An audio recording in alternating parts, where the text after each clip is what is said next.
Girl, you have got to try this Laneige lip mask. Trust me, my lips needed that love. Love these vanilla vibes from Kale. That top note is just so smooth. Smooth and stunning. That's what you get with this K18 hair mask. Those brands everybody's talking about, they're at Sephora. Discover the hype with the hottest names in beauty, including Laneige, Kale, K18, and Rare Beauty. Only at Sephora. I'm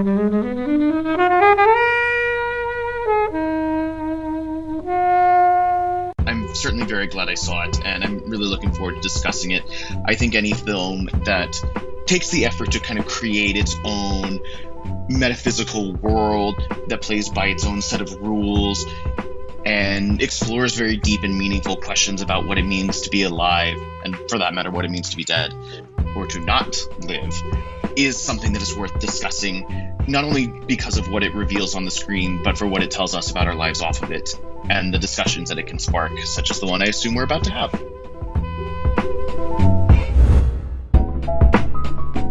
Hey everyone, and welcome to this episode of Flixwatcher podcast. Today I'm joined by Marshall.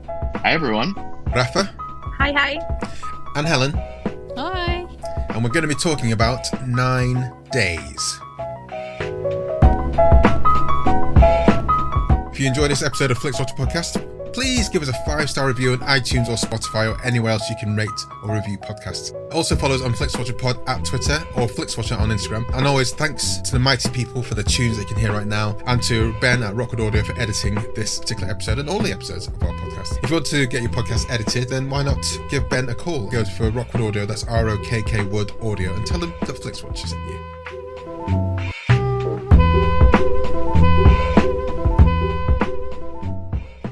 Hello, film fans. Welcome to this episode of Flixwatcher podcast. Our guests today are Marshall and Rafa. Over to you, please, Marshall, to say hello to our listeners and tell them a little bit more about who you are and what you do, please. Hey everyone, you might have surmised from my brief intro, but my name is Marshall Shaffer and I am an American based in New York. I'm a freelance film writer, most frequently seen doing interviews for Slant magazine, reviews for the playlist and Slash Film, and the occasional streaming guide update at Decider. I also write a Substack newsletter called Marshall and the Movies, just as simple as it sounds. I'm very glad to be here today and looking forward to diving right into this film. Thank you very much for joining us. So, this is also an open question for Rafa before you introduce yourselves. End of 2023, just a broad brush. As we record this, guys, this is going to come out in 2024. But it'd be good to just gauge your high-level thoughts as to, has 2023 been a good or a bad year for film? High-level discussion. Marshall. I think any year is a good year for film if you know where to look. But I certainly think the highlights have been very, very high this year, both in terms of Barbenheimer being the big studio delight of the year, delivering both in terms of the quality of the films themselves and the engagement that they inspired from audiences.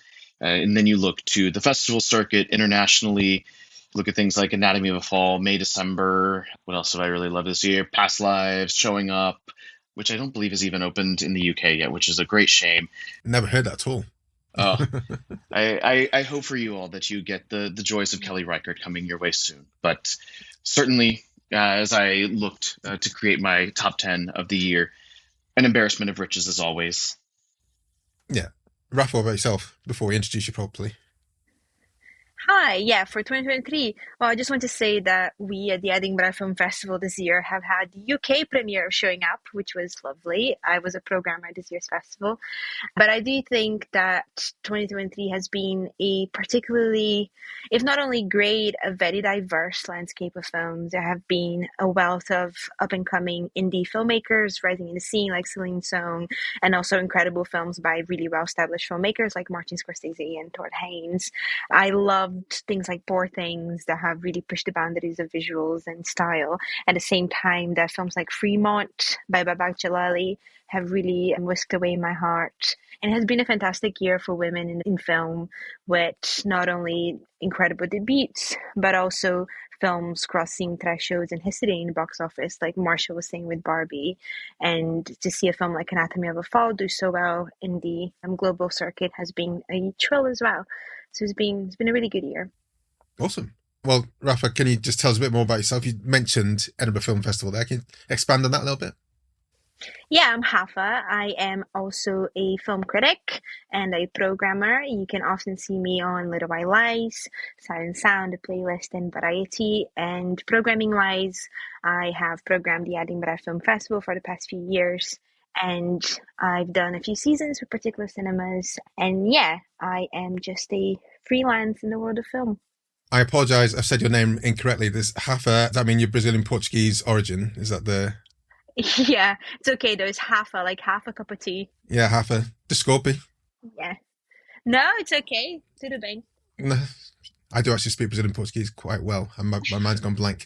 But anyway, we are going to talk about the film you chose today, Rafa, and that is 9 Days. I've never heard of this before, so I'm curious as to find out why you chose it and give us the synopsis if you can do, in 1 minute or less.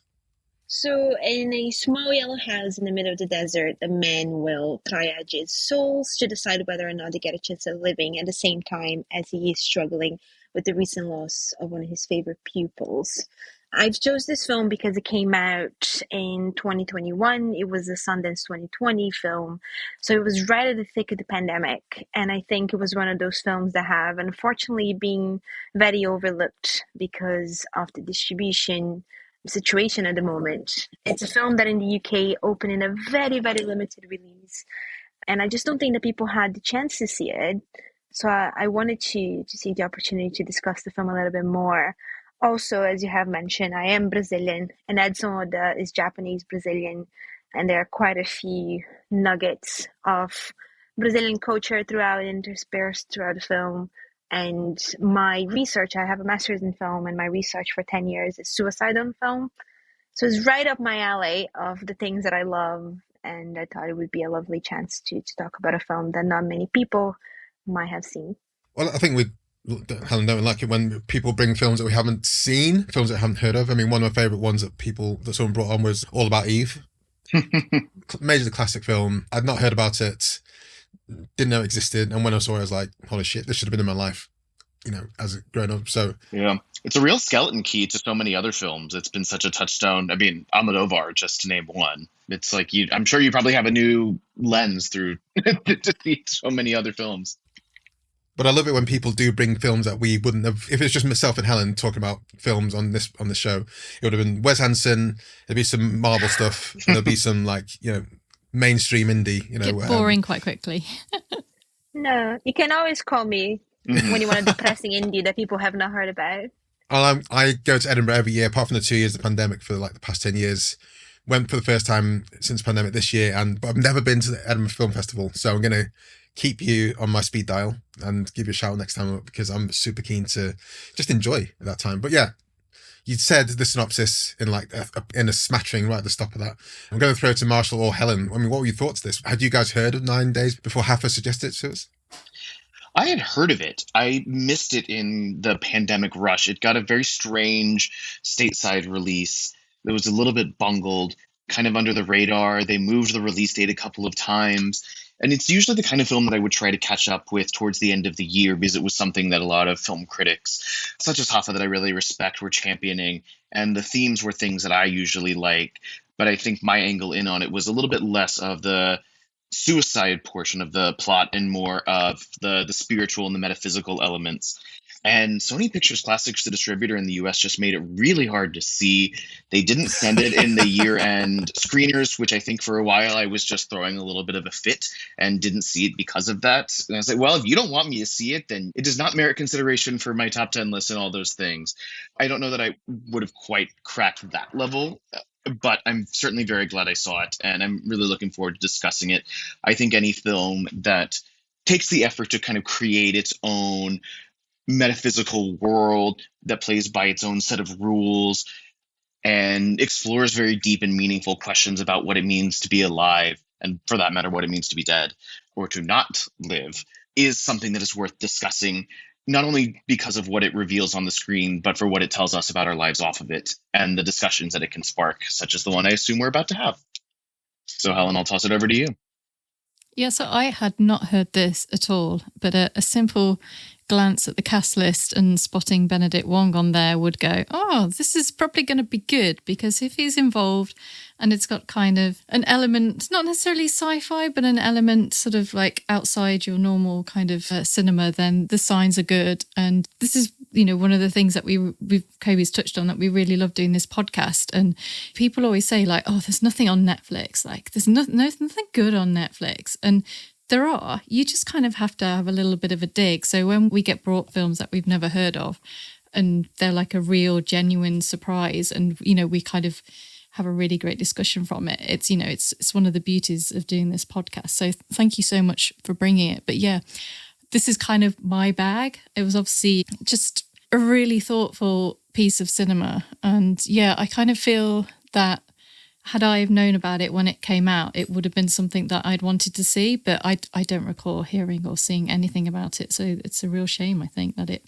kind of came out when it came out. And yeah, from what you've sort of said, the distributors didn't seem to want to make a song and dance of it either, which is a shame. I think at that time it was just complicated to first get people to cinemas. That was number one. But secondly, this film struggled to find a home.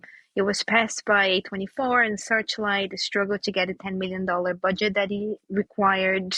And it just became a little bit of too many cooks in the kitchen situation when it came to releasing the film.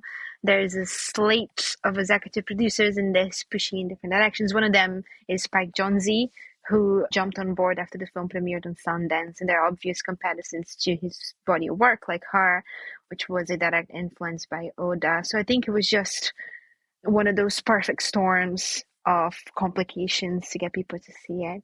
Well, not only that, Rafa, when did you first watch the film? I'm just curious. Sundance. So I watched the film because it has catnip for Rafa. It is a film about existentialism, directed by a Brazilian director with a score by Antonio Pinto, who scored City of God, one of my favorite scores of all time. So it was one of the films that I watched on the virtual Sundance back in 2020. So part of the reason I was asking that was because, and maybe we'll get into it a little bit more when we're talking about the rewatch value of the film, but I can imagine this is probably a tough sell for people coming out of COVID to some extent. I think we had spent so much of our past year thinking about life and death in a very immediate, personal way that it's not necessarily the kind of thing that I think people were clamoring to go experience on a big screen. I think escapism to some extent was the real draw of the time, or things that were big screen spectacles. And it's a very quiet and a very small film, and one that is asking you to do a lot of the heavy lifting. And I don't necessarily think that it was well served by coming out whenever it did. That said, I think a lot of people, myself included, bring a lot of the thoughtfulness that we had during that period and the introspection that it inspired to their experience of watching the film, and it makes it that much more meaningful. Yeah, I think the film, when I first watched it, I was so besotted by it. And I think a great part of it was because I was in that period of my life of such deep introspection and needing constant reminders of the simple pleasures and joys of life at a time when we're all caged at home with very little access to the things that would normally bring us joy, and just trying to strip it all down to being there, to being present, to being healthy. So I watched it very much at the thick of it, and I understand people not necessarily wanting to watch a very complex and sometimes very dark, nihilistic film about life. But I think my memories of it, of that first watch, are very much marked by being at that mental state of the pandemic. I don't know where to start with this film. It's very, very involved, and I can understand. I mean, the recommendability score is going to be quite tough. It's a super interesting film, but it's going to be tough to recommend to the average cinema or non-cinema goer, someone who likes films just in general. But one of the things that does immediately, well, for myself, and Helen talked about it there, even though you talk about it's like in Benedict Wong, but have you seen much of his films in the Marvel Cinematic Universe, Helen? I'm not sure you've... Yeah, I've seen him in them, in the Doctor Strange ones. But the cast is like, when this first came on, I was like, oh, okay, so this must have been from like 6 or 7 years ago before we knew them. But I was like, oh, but I've known Benedict Wong for like at least 10 years, so I couldn't kind of place where this was. And Benedict Wong was speaking with a normal Mancunian accent in this as well, which threw me because I've never heard him generally never heard him speak of that, but I'm always like proud that he's from near me in Manchester. And there's Alexander Skarsgård, and I was like, okay, so was this before it or was it after it? I was like, and yeah, Winston Duke. So Winston Duke, we've seen him in Black Panther, and we've seen him in Jordan Peele's Us, probably, I assume. That's the one, Us, yeah, exactly. So a lot of these people, Zazie Beetz, I'm like, every time I see Zazie Beetz on TV or the screen in Atlanta and anything, I'm like, I think you're amazing. You should be in more stuff. Just genuinely, I'm just like, Tony Hale. When Tony Hale came on screen, I was like, he looks a lot slimmer than he did in Arrested Development. And also he's not putting on this kind of silly, goofy thing that he tends to do when you see him on screen. So I really found it kind of timeless and weird in that kind of respect. And that's what drew me into the film, I guess, more than anything else that was going on in the story. It's like, what is going on here? What are people striving for? And it's such I think it's a hard film to digest, really. And I think it's something I need to watch a few more times to really understand and gather what's going on in it. But the concept of these people vying to have life, but experiencing it in a kind of in-between state for 9 days, or maximum 9 days before they get chosen to then go to the next level of life, is such a dark, twisted thing. And I think I found it hard to wrestle what was going on in my head, as well as them observing people who were living their life and being asked to comment on those people living their life as if it's like what would you do? And that's part of the test, is to see whether you get taken to the next level. Yeah, I'm still processing it in my head. And as you can see by the almost verbal diarrhea that's just come out of my face, I think there's a lot to unpick from it. So if any of you guys can help me unpick any particular strands, then please let me know. I think, Rafa, since you've seen it more than once, then you might be the best person to refer to. I've seen it a few times now, and I think one of the great merits of this film is that it is not trying to walk you through the little details of how this process works. It's not trying to hold your hand and tell you exactly how this is done, why these people are there, what are the dynamics of the entire situation. It is a little bit of a blank slate in that case, and it also allows you to project a little bit of what you bring to this idea of life and limbo to it, which I think is really beautiful. I think the production design is another really, really good point of the film, because you have the old-timey televisions, and you have that old ramshackled house. You're in this space of time that is very ambiguous. And there's this voyeurism that I think is quite incredible, this idea of watching people's lives through their eyes, through the way that they're walking through the world, the way that tears are projected on the screen as this little fogness, and the little details that come with that film that make it really tangible and that situate you in that reality. I also think that Winston Duke is a revelation, and I'm not being hyperbolic. I think if more people had managed to see that film that year, he would have been much more in conversation for some of the laurels of 2020 or 2021. He's incredible. He has such a soulfulness to him. Marsha and I were speaking a little bit about the film beforehand, and Marsha was just saying that if someone told him that he had 50, 60 years in this world of gathering knowledge, he would have believed it. And I think it's very much true. I think the combination of the lightheartedness and the camaraderie that Benedict Wong brings in with the introspection of Winston Duke is really beautiful. And then you have Zazie Beetz that plays this character as if she's a kid, just trying to experiment and take in this world and this embodiment of innocence that isn't taken over by stupidity or by dumbness. She's a character that is curious, that is vivacious, and that could very easily become slightly stereotypical or reductive, and she never really does.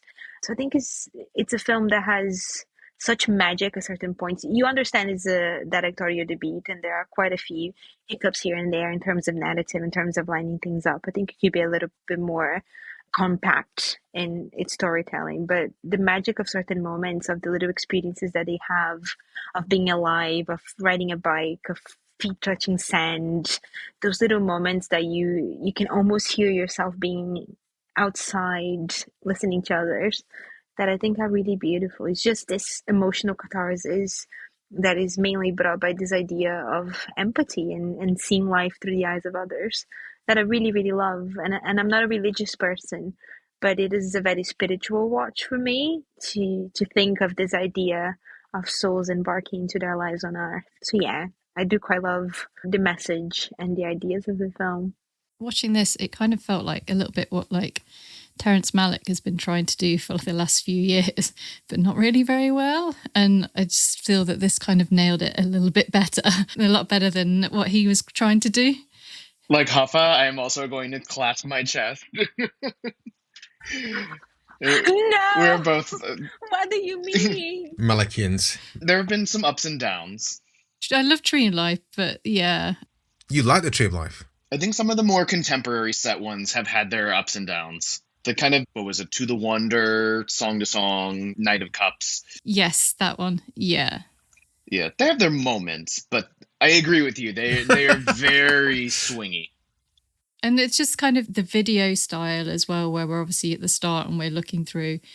There's a little bit in that in some of his later works. And then also there's kind of like the Wim Wenders kind of Wings of Desire sort of, you know, they're souls, aren't they, technically? But what are souls if they could be angels and they are watching above us? So there's those kind of themes as well, which it's not a new story or a new way of looking at how the way works, but it's like a new way of looking at it and a new kind of feeling. And you're kind of watching it, but then you're also watching the souls watch the people in their lives. And in their lives, you're watching what the people are living as well. So you're really seeing kind of different layers of living and life and experiencing it on different levels of experience as well. Because one of the first questions he sort of asked, like, when did you learn language?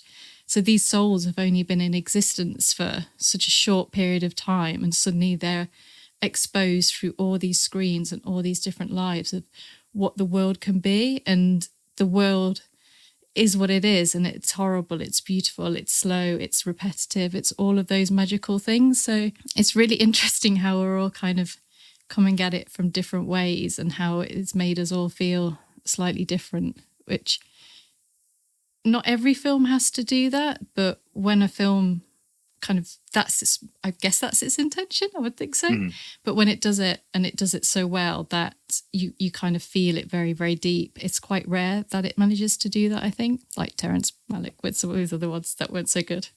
To bridge a little bit what Rafa was saying and what you were just mentioning, Helen, about the ways in which it's asking certain questions and provoking things, with Rafa's observation that it is occasionally a bit rough, like a debut feature can often be.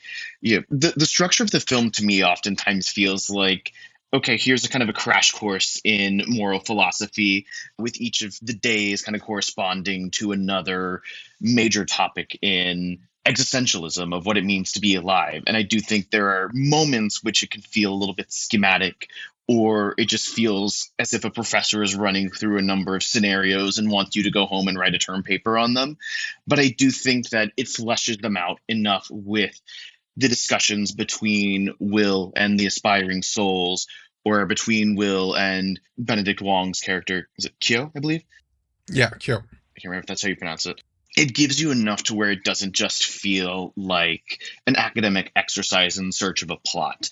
There is enough there that is detailed, that is concrete, that is specific enough that you can really kind of wrap your head around it in an interesting way. This, for me, reminded me a little bit less of Terrence Malick, but this might sound a bit glib and certainly gives off the vibes of the meme. What's that tweet? It's like, guy who's only ever seen Boss Baby watching his second movie. This is giving me Boss Baby vibes. But it reminded me a little bit of Barbie to some extent, to this yearning to understand what it means to be in reality, you know, to tie it into my earlier observation that I think it was a particularly good year for studio filmmaking that had a little bit more on its mind. But also I thought about things like Soul, which I think is actually quite similar in terms of what it's doing, quite a 2020 double feature pairing. Also thought a little bit of an inverse of Albert Brooks's Defending Your Life, whereas that was more of kind of what do you to analyze what it means to be alive after you're dead, and this is what it means to analyze your life before you're born. And then going back to what I assume is probably the godfather of them all for a lot of these filmmakers, the Powell and Pressburger, A Matter of Life and Death, old 40s classic, which I will also recommend to people. I think lends a lot of structure to these existential observations of humanity. And I think it's probably a very direct influence, if not something that Frank Capra ripped off entirely for It's a Wonderful Life. So I will shut up and stop being encyclopedia. Ooh. I think I like the way you've touched upon a lot of different films that hadn't come to mind that have the shared kind of DNA in some way, shape, or form from Barbie to Soul. I think that's very fair, and I think that's, I guess, reading around the subject here that I need to do more. I've only seen one Powell and Pressburger film, and that's much to my detriment. It says every single person who's seen any Powell and Pressburger film by the one I've seen. So maybe A Matter of Life and Death should be the one I step into first. Although The Red Shoes seems to be the big one that everyone should watch first. Colby, there has just been a month-spanning season of Powell and Pressburger across the UK. Beautiful restorations. What were you doing, my friend? That's the best way to see them. It is, absolutely. I've just missed them all. But I watched The Red Shoes in bed. It's fine. You'll be fine. Is there anything you want to say before we head to the scores, guys? No, I just want to say that when Marshall was going through the films, the very good comparisons, one thing, and stay with me, is a massive curveball, but a film that came to my mind the first times I watched this film is The House That Jack Built, the Lars von Trier film. The idea of that journey through hell and where souls go and the suffering and seeing only the most terrible aspects of humanity. That dinner scene when Bill Skarsgård's character is just saying he's just observing depravity in humanity, and to him, to be alive and to be able to respond to being alive and to survive is to be able to identify the most awful traits of humanity. It did remind me a little bit of The House That Jack Built, crazy double bill. But yeah, it's funny that Soul came out the same year as 9 Days. It is one of the most popular Letterboxd reviews of 9 Days is Soul, the live version. That's good. But yeah. One quick thing I'd love to discuss quickly before we go to the scores, just because I don't think there will be an opportunity to really discuss it, but Rafa did mention that suicide is a particular area of academic focus for her. And I would love to hear you discuss kind of what this film adds to that body of work, and in particular, how it compares to your favorite depiction of on-screen suicide, Florian Zeller's The Sun. Oh God, don't say that. People are going to believe you. That is my least favorite depiction of suicide in film. Listeners, that was pure sarcasm. Not a good movie, not a good depiction. This, on the other hand, Mike, to you. So, thank you, Marshall. But also, I'm going to try and be very succinct because I can talk about this for days on end. But I think, first of all, the film was inspired by Edson Oda's uncle, who died by suicide when he was only 12 years old. So there is that underlying theme of existentialism and nihilism and life only related to the idea of mortality that I think is very interesting. I think this idea of who to send to be alive and who would be able to withstand being alive to the point of this perceived completion to see it through is quite a fascinating point of view, because to me, what always drew me to films that talk about suicide, and to me the most beautiful example and my favorite film of all time, Harold and Maude, does very well, is to understand that being human and being alive is only possible the way that we understand it, because we are always ever aware of our own mortality. And to be someone like Will, who has had a chance at life and feels like he has let it go unfulfilled and deprived of joy, how does that compare to someone like his favorite pupil at the beginning of it that has found such joy and such talent in little moments but has decided to leave life at the ripe age of 28? So those parallels of life the way you live it and life the way you leave it are very interesting to me in the way of this perception of suicide and the guilt that comes from it, and the idea of what could I have done, how could I have walked people through it. And one of the most beautiful things that the film does, in my opinion, with that beautiful Walt Whitman poem at the end, Song of Myself, is to find redemption and to find catharsis in the idea that people will live their lives the way that they're meant to live their lives, and they will exit and they will make their own choices regardless of how you are next to them or standing by them. I think it's quite beautiful. I think in the ranking of films that deal with self-killing, 9 Days is much closer to Harold and Maude than it is to The Sun, thankfully. and it's quite beautiful. Thanks, Marshall. Of course. Let's head to the scores.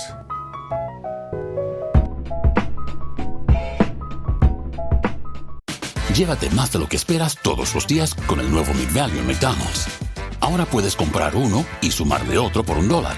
Así que cuando tu equipo favorito enfrente a sus rivales, enfrenta tus antojos con $5 Meal Deals. Y si estás corriendo para alcanzar el desayuno, corre a la app para llevarte ofertas antes del cutoff.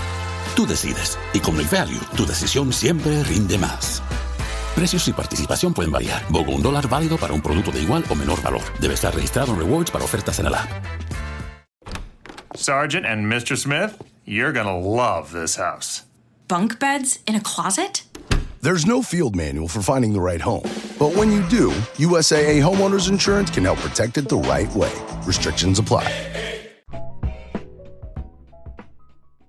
I'm Sam Clements, host of the 90 Minutes or Less Film Festival, another podcast in the Stripped Media family, a podcast that celebrates movies under 90 minutes long. Each episode, I'm joined by a special guest who selects a movie to join our prestigious lineup. Past guests have included fellow Stripped Media family members Martin and Sam from Song by Song, and Kobe from Flixwatcher, and Dave from The Wire Stripped. Search for us now on the app you're currently listening to this podcast, or join us at 90minfilmfest.com.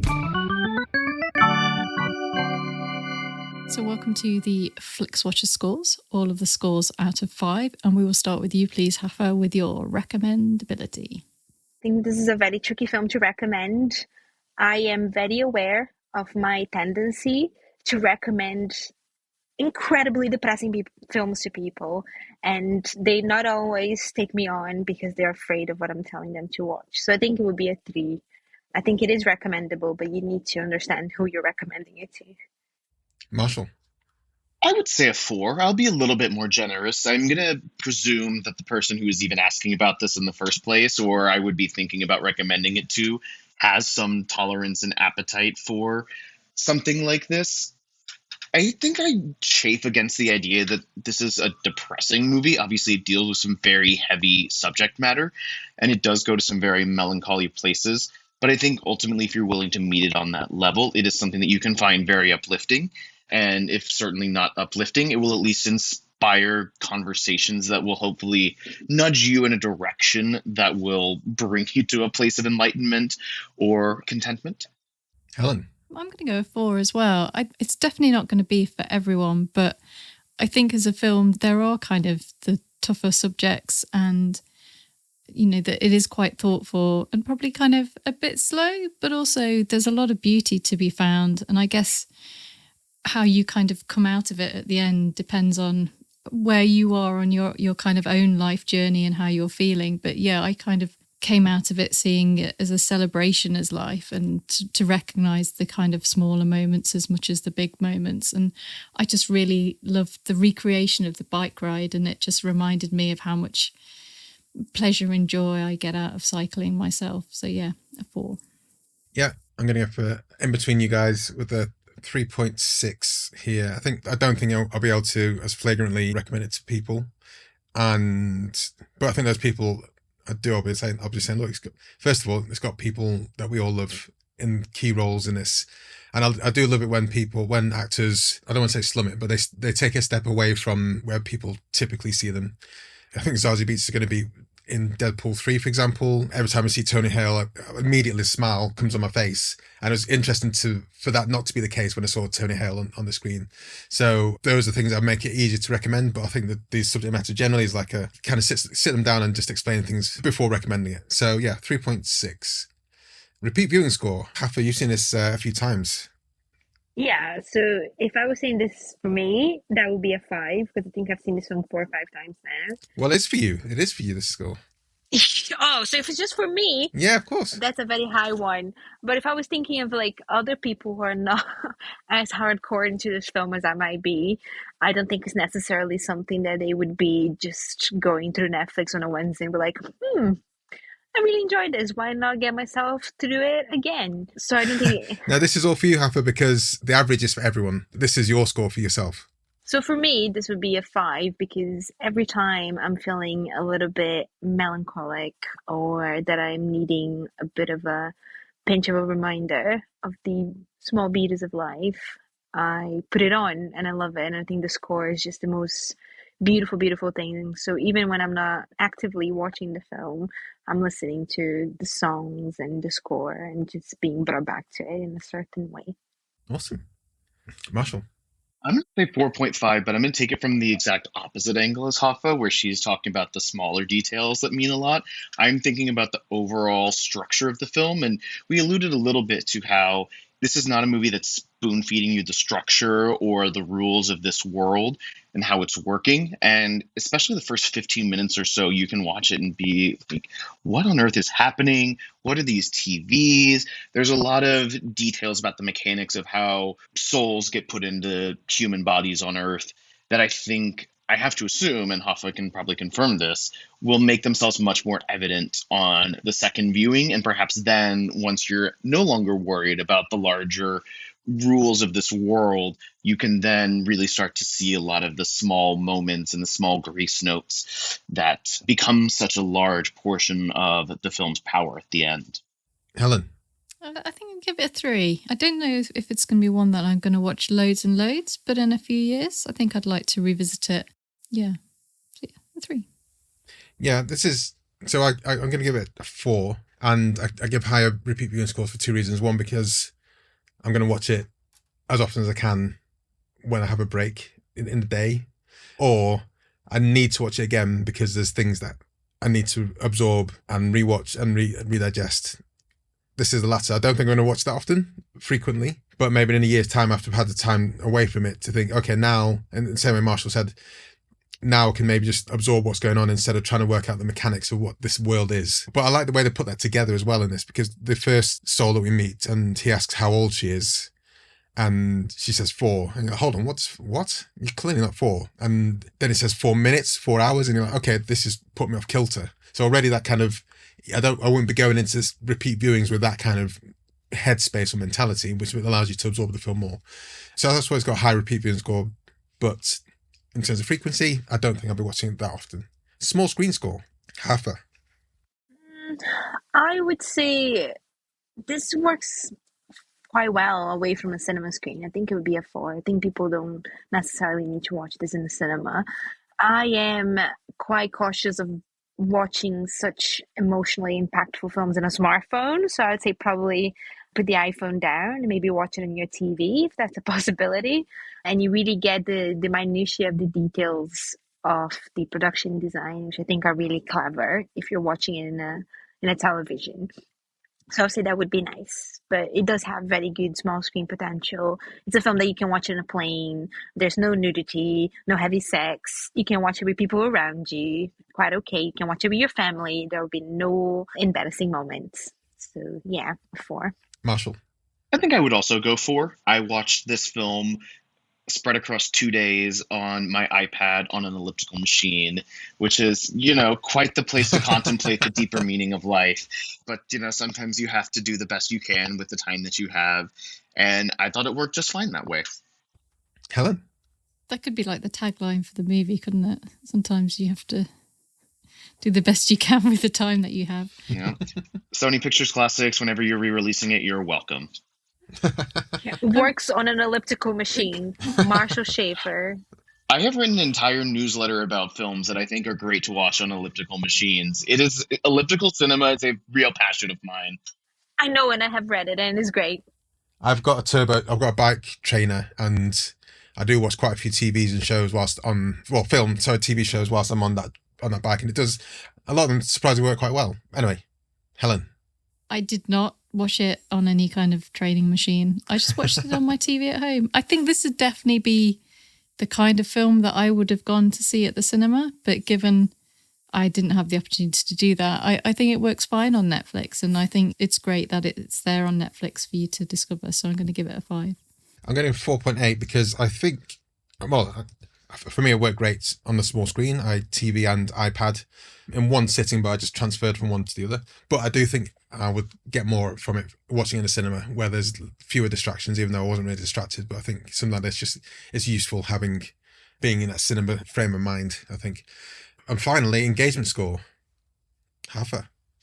This one is quite a high engagement score of, say, a 4.5 perhaps, because of the sci-fi premises that Oda is using to cement the story in.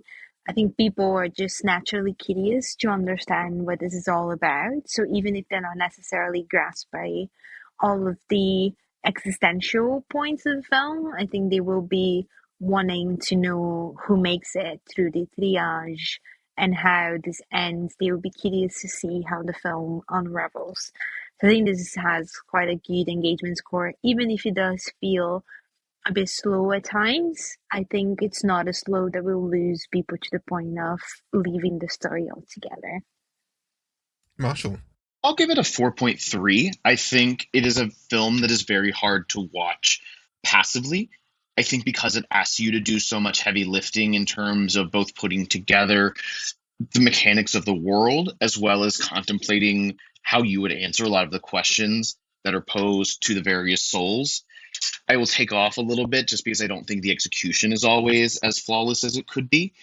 But again, I think what you lose in the precision of a first-time filmmaker, making something that's a little bit rough around the edges, you gain in terms of feeling their heart and soul really pouring out in it, because it feels like this is something that Edson Oda has had on his heart and in his mind for a very long time. And that rawness, I think, does add something, even if, maybe it could have used it a little bit of a tighter edit, or certain things could have been a little bit more precise. Helen? Yeah, I agree a little bit on it. It could have been a little bit tighter in its pacing, possibly, but I'm going to give it a solid 4. I think your mind does start to wander a little bit because you're thinking, how would I answer that question? Or you kind of maybe want to spend a little bit of more time spying on these people. Is it spying, watching, observing? It's kind of weird, isn't it? So yeah, a solid 4 for engagement. Yeah, I'm going to 4.5 as well. I think the generally couldn't feel settled in the film. And it was interesting watching the stories of the souls hoping to be born, as well as the people that they're watching and the threads that you saw going through them. So it was, I don't think you couldn't, I think it was Marshall that said you can't watch it passively. You're either watching it actively or you're switching off, because there's no point being, having it on the screen at the time. So yeah, 4.5. And that gives us an overall score of, it's going to be high, 4.13750. No medals, but that is a decent score. Rafa, thank you very much for bringing it to us. Thank you, guys. What a pleasure. Yeah. So Rafa and Marshall, can you sign off by telling everyone where we can find you online and say goodbye to the listeners? Yeah, so you can find me on Twitter and basically everywhere else is Hafiz, RAFIEWS. And you can find all my contact information on Twitter. So, yeah. And you can find me on Twitter, provided it still exists and has not been run down by Musk by the time this airs, at media_Marshall with 2 L's. But more likely, you can find both new writing and links to everything else I'm doing across the wide world of freelancing. My newsletter, marshallandthemovies.substack.com. Awesome. Guys, it's been a pleasure to talk about this film. Thank you very much. Thank you. Thanks for coming on. Thank you. Bye. Bye. Bye. Enjoyed this episode of Flixwatcher podcast? Why not leave us a 5-star review on iTunes? You can also follow us at FlixWatcherPod on Twitter, and we're at FlixWatcher on Instagram. Thanks as always to the mighty people for their mighty, mighty tunes, and Rockwood Audio's editing skills. If you're looking to get your podcast edited as sweet as this, get in touch with Rockwood, ROKK Wood Audio. Tell them Flixwatcher sent you.